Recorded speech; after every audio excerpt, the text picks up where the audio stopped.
Hi guys, Vivian Central here and welcome back to another video, and today we're going to be doing a review of the Series 7 Jon Pertwee story Inferno. Now this is the last story in Series 7, so yeah, let's get into this. So, starting off, it's a typical story from Jon Pertwee's start of Jon Pertwee's era. Brigadier's doing something, then he calls in the doctor for help. And the Doctor and Liz are kind of like there. At the beginning, there's the guy called, I think, Stallman or something like that. He just hates the idea of the Doctor being there because he believes that everything he does is right and that everyone else coming here is just a waste of time and slowing down stuff, which is interesting. Then, obviously, it's quite famous for being one of the first stories where then the Doctor's messing around with the TARDIS, trying to fix the TARDIS console, and there's a power fluctuation of some sort, and it sends the Doctor into a parallel universe in which an event is exactly the same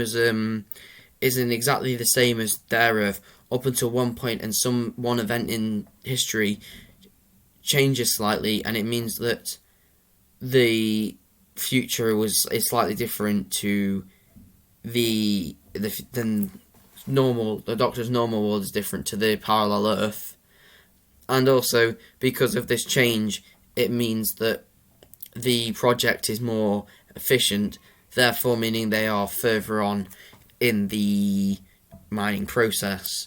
Now this is a 7-part serial.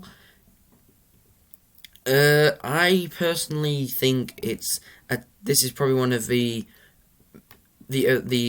think is the most overrated Pertwee story. It's not a bad Pertwee story by any stretch, and I really like it. I really like Pertwee in it, and I really like Liz Shaw in it, and I like when he goes to the parallel Earth, because I think the Brigadier in this and Liz Shaw in this, when they're in the parallel Earth, are really good. They play themselves in the parallel versions of themselves so well. I just feel like the first 2 episodes were a bit of padding, and then the last episode felt like a tiny bit of a padded thing when they could have cut it down to easily and made this a 6-part story. The first 2 parts he spends on the normal Earth, like the normal Earth that we'd seen in Spearhead, Silurians, and all that. And then it's parts 3 to 6 where he goes to the parallel universe, and then in part 7 he's back in the normal universe. The reason I don't like it is in the first 2 parts, yeah, stuff happens, like the Primals, which I'll get onto in a bit. They do stuff, but there's a lot of scenes that don't feel significant enough.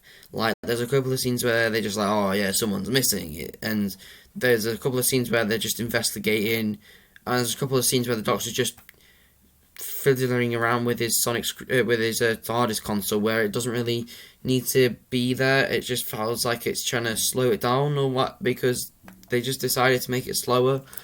And then the parallel universe thing is fine. I think there's a couple of scenes where they feel like a tiny bit elongated, and they don't really need to be that long. And then at the end of the serial, the last part is a pretty solid finish. However, they could have, apart from the fact that they obviously wanted a good cliffhanger, they could have easily merged the 6th and 7th part together. So, because there's a scene in the 6th part where one of the scientists is trying to make it so they can actually send the Doctor back to his own time, and she fails the first time, and then does it the second time when she runs back. So if she had just done it the first time, it might have saved it. It probably would have saved it like 5-10 minutes, and that would have easily made it a bit easier to go.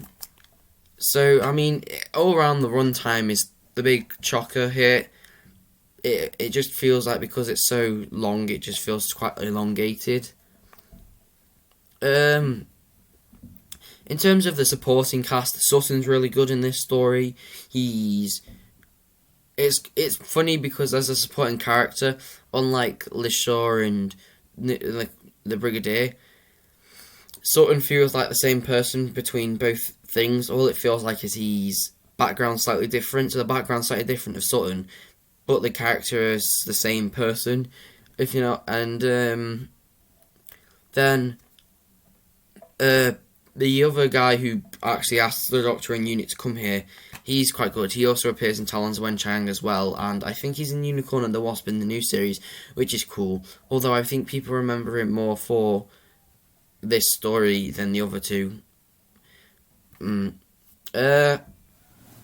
Now, as like obviously the Brigadier is kind of sort of a villain, the brigade leader, which is he's called on the Parallel Earth, he's not the main villain. The main villains are actually these guys in the back called the Primords, and there's some like primordial goop which when they touch is really hot because the whole Inferno project is mining to the Earth's crust, and it's really hot, and when they touch it they become these primordial type people, which I'm assuming they dwelled on the land in the pre-primordial times. All the costumes a bit silly, like the makeup and stuff. Yes, does the green and stuff on their hands make it look a bit stupid? Yes. Are they a particularly good villain? Not really. They feel like it without like a take on a historical nowadays. It feels like they're like, let's do this story. There's not, and then they look at it and like, okay, when he's on the Parallel Earth, there's the whole threat of it getting destroyed, and there's the brigade leader, but there's not a reason for the Doctor and Unit to be there. Let's bring these Primords in, and that's honestly why I think they never brought them back ever again, because it's not like they're not like Sutek or other villains like that, where like, oh my, that's a good one-time villain, but I wouldn't want to see that person again. Like I like the story, but if they appear again, I don't want them to appear again. The Primals just feel like they're like, well, they're really bad. I don't really want them to come back. So it detracts a little bit. It's similar to, I feel like the Primords are the Inferno's equivalent to the Caves of Androzani's weird space bat thing, or whatever it is. Because Caves of Androzani is a really good story, but then there's this weird cave bat thing that's in it, and it just makes it feel a lot. It detracts away from the story a little bit, and I think that's that's the same with Inferno. Inferno is a pretty good story, maybe a tad too long, but overall a pretty good story. And then there's these primals that they've just put in, which really take away from the story a little bit. To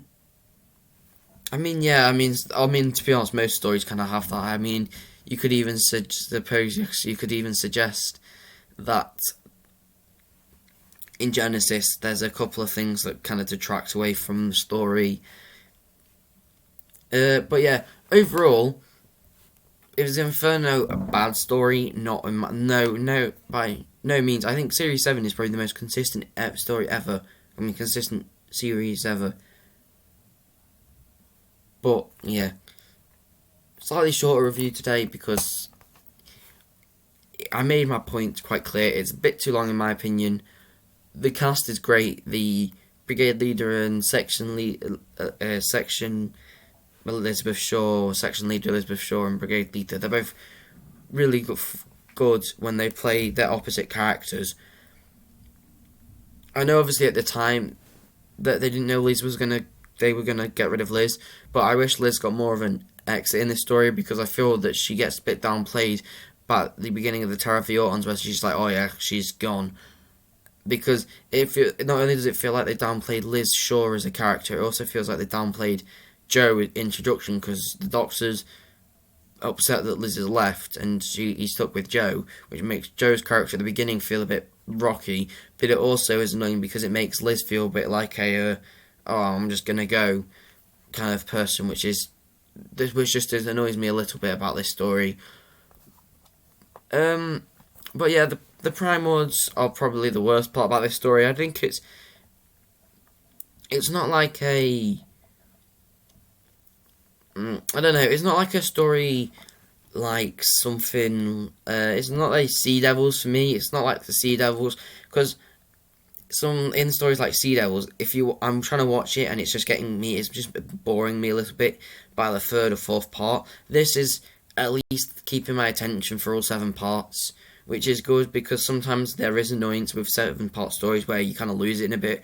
I find that with the Silurians, although I like the Silurians more than Sea Devils, I have to admit the Silurians you kind of get lost in. It gets a bit, it loses itself a little bit, but then it gets itself back at the end. I'd say part four is probably quite is a weak one in Silurians. But anyway, back to Inferno.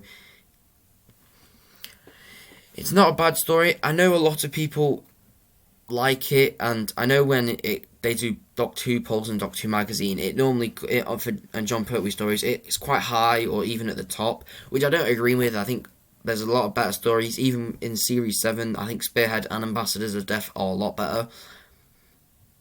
I mean, I think Frontier in Space is a bit better. Daily Daleks, but I mean, I know why a lot of people.